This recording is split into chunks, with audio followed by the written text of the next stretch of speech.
Սիրելի գործընկերներ, ինչպես տեսակ, իրավական հիմնավորումները անգամ դատարանի ֆիքսացը բերեց նրան, որ եւս մեկ անգամ ապացուցվեց, որ հեծը խլելու գործընթաց է եւ քաղաքական է ամբողջովին։ Ինչի համար եմ սա ասում, նախ դատարանը որոշում է այդ գիշերվա իհարկե մեծ կապ ունի, այսպես շատ արագ, մոտավորապես 13 ժամ փոքր ընդմիջումներով ընկալելու խնդիր ունի, բնականաբար ապացույցները անհատական հետազոտելու խնդիր ունի եւ այլն, չցանկանալով թիրախավորել դատարանին, բայց քաղաքականը անմիջականորեն ապացուցվեց։ Անմիջականորեն մի քանի օրինակ ձեզ բերեմ, գործընկերս ինչպես նշեց, իրենց ժամանակվա խախտումները բերում վերագրում էին մեզ եւ ովքեր ուղիղ եթերը տեսել են, շատ ծիծաղելի վիճակում էին հայտնվում հանձնաժողովի ներկայացուցիչները, օրինակ բերել էին ապրիլ-մայիս ամսվա կատարած մեր ստուգողական աշխատանքները, օրինակ բյուջետային հիմնարկների հետ կապված։ Ներկայացրել են, մենք ասում ենք, բայց դա այսպես ասած նախկինների ժամանակ է եղել, ասում են, հա, բայց դա եղել է, ասում ենք, բայց դե գտել ենք, պատժել ենք, ասում կապ չունի, եղել է։ Եվ այդ ամեն ինչը կամ ասենք այս պայդրությամբ իմ ինֆորմացիայով ժամանակավոր կառավարիչի օրոք մոտավորապես 1500 ուշացած նոր միացման գործ կա։ Դրա մասին ոչ մեկ չի խոսում։ Հանձնաժողովին ասում ենք, դուք տարին 2 անգամ մոնիտորինգ, մի 2-3 հատ էլ վարույթ, այսպես պլանադրած վիճակով 2-3 հատ էլ վարույթ եք միշտ հարուցել։ Մոտավորապես 8 ամիս է ժամանակավոր կառավարիչն է, մոնիտորինգ արել եք ոչ, վարույթ հարուցել եք ոչ։ Հիմա որոշել ենք մտնենք մոնիտորինգի, այսինքն այդ քարտ բլանշը, որ տրվել է ժամանակավոր կառավարչին, ընդամենը փորձել վախեցնել կամ ճնշել Սամվել Կարապետյանի եւ երկրորդը որպես ընտրական ռեսուրս օգտագործել։ Հիմա հասարակ օրինակ նույն մարդիկ, մի քանի անգամ շեշտել եմ կհիշեք, նույն մարդիկ մեր ժամանակ տալիս են հաշվետվություն անջատումների վերաբերյալ, նույն երկու անձը։ Հետո կառավարչի օրոք նույն երկու անձը փոխում են իրենց տված հաշվետվությունը եւ տալիս են նույն ժամանակահատվածի համար նոր հաշվետվություն,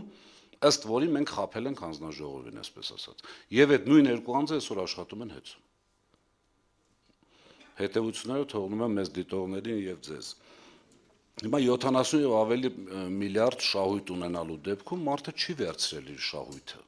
Ես ձեզ պատճառն էլ կարող եմ ասեմ, որովհետեւ այդ շահույթը չվերցնելը ենթադրել է շահույթը օգտագործել ներդրումների նպատակով։ Հիմա երբ որ մարդ այսպես $1 միլիոն, որ հաշվենք 180-200 միլիոն դոլար շահույթ ունեցող մարդը տվել է ամենաշատը 50 միլիոնի երաշխիք եւ ասում են ինչի է տվել, եթե չի ավարտվել, այսպես ասած, այդ գործողությունը։ Հիմա շատ կարևոր երկու հանգամանքի մասին եմ ուզում խոսել, որպեսզի մեր հայրենակիցները ուղիղ եւ ուշադիր լսեն եւ հասկանան, որ իրենց խաբել են, ինչպես միշտ ես ասում եմ։ Եթե հիշում եք, մի փոքրիկ շոու բեմադրվեց փոքրիկ խմբակի ղեկավարի եւ ժամանակավոր կառավարչի մասնակցությամբ համար 1 մասնաշենքում զեկուցում էր հեծի հետ կապված այդ թեմաները եւ այնտեղ այսպիսի արտահայտություն եղավ, կարող ենք բառերը չեմ կարող հիշել, բայց միտքը հետեւյալն էր, որ կարող ենք ենթադրել, որ այդ համակարգը ջնջվել է ինչ որ բան թաքցնելու համար։ Այնտեղից պատասխան է հնչում, այո, կարող ենք։ Դատարանը ֆիքսեց, որ այդ համակարգը չի ջնջվել նախ առաջին հերթին, այսինքն չկա ապացույց, որ դա ջնջվել է,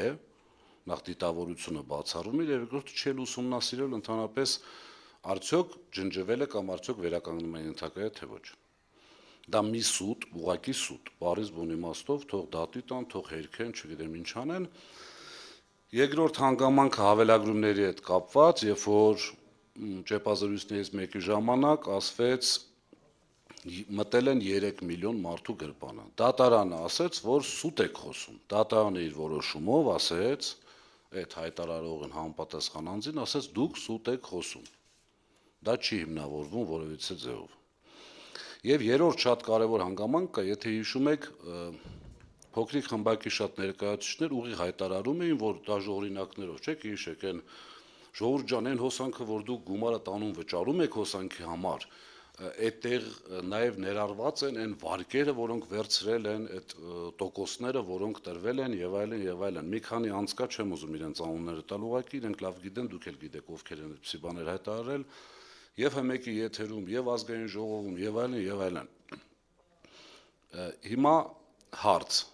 արդյոք այդ մարդիկ, երբ որ խոսում են տղամարդկությունից, չէ, ասում են տղամարդ են, գրազեր են որոշում գալ, փոխել գրազի նյութը փոխել, բերել իրենց ուզածով ներկայացնել, բնականաբար պատասխանը ստացել են մեր գործընկերների կողմից։ Հիմա արդյոք պատրաստ են այդ տղամարդիկ, իմ խնդրանքը ձեզ ուղիղ հարց տակ, ձեր կողմից ընտրված, թղթի վրա անկախ, բայց փաստացի կախված, կախյալ հանձնաժողովի նախագահ ուղիղ հայտարարեց, որ այդ վարկերի տոկոսները չեն մտնում սակագնի մեջ, այսինքն ինչքան ուզում է վարկ ունենա հեծը, տոկոսները սպասարկում է սեփականատերը իր միջոցներից։ Երկրորդը ֆիքսեց, որ 3 միլիոն մարդու գրպան չենք մտել, այսինքն չի ապացուցվել։ Երրորդը ֆիքսվեց, որ ԲԱ համակարգը խափանվել է եւ ոչ մեկ չի կարող ասել դա չի վերականգնվելու։ Ընդ որում խոսվում էր մոտավորապես 70 միլիարդ այսպես փոշիացնելու մասին, չէ՞, այդ համակարգի վրա այդքան գումար է դրվել, եւ եթե այդ համակարգը չի աշխատում, նշանակում է փոշիացվել է եւ այլն։ Հիմա արդյոք այդ մարդիկ պատրաստ են ներողություն խնդրել Սամվել Կարապետյանից, տղամարդավարի, չէ՞, որ տղամարդը սխալվում է, ենթադրվում է պետքա ներողություն խնդրել կարողանա։ Իմ խնդրանքը ձեզ լրագրողներ, խնդրում եմ ուղղակի հարցնեք, տղամարդավարի պատրաստ եք ներողություն խնդրել Սամվել Կարապետյանից։ Ձեր մեղմ ասեմ, շատ նորմալ է։ Չէ, ընդհանրապես ժողովուրդը կհասկանա, որ իրենք խաբել են կամ այսպես մեղմ ասած չեն իմացել, իսկ պետական լուրջ պաշտոնյայի համար չիմանալը եւ հայտարարելը եւս խնդիր է։ Իսկ իմանալ եւ հայտարարելը Վայր ջան, ամեն դեպքում ես կարծում եմ, որ տղամարդու համար սխալվելու դեպքում ներողություն խնդրելը ճիշտ է։ Իսկ իրենց ներողություն խնդրելով մեր ժողովուրդը կհասկանա ինչ է կատարվում։ Քանի որ այդպիսի բան տեղի չի ունեցել։ Ընդհանուր առմամբ ես գնահատում եմ հեծի հետ կապված իրավիճակը փոքրիկ խմբակի կողմից պարտված, կոնկրետ այս դեպքում իրենք պարտվել են ու պարտվել են 100%-ով, որովհետև մենք բացի օրինակները բերելուց, բացի այսքան ժամանակ հիմնավորելուց, ապացուցելուց, բոլոր իրենց այսպես բերված թեմաները շակերտների մեջ ջախջախելուց, կոտրելուց, նաև դատարանը ֆիքսեց այս ամեն ինչը եւ կարծում եմ բացի շահագրգռված մարդկանցից Հայաստանի Հանրապետությունում չկա այլևս մեկը, որը կասկածի սրա քաղաքական լինելու մեջ։ Հիմա պատրաստ ենք պատասխանել ձեր հարցերին։ Մի հատ էլ կարճ մեջ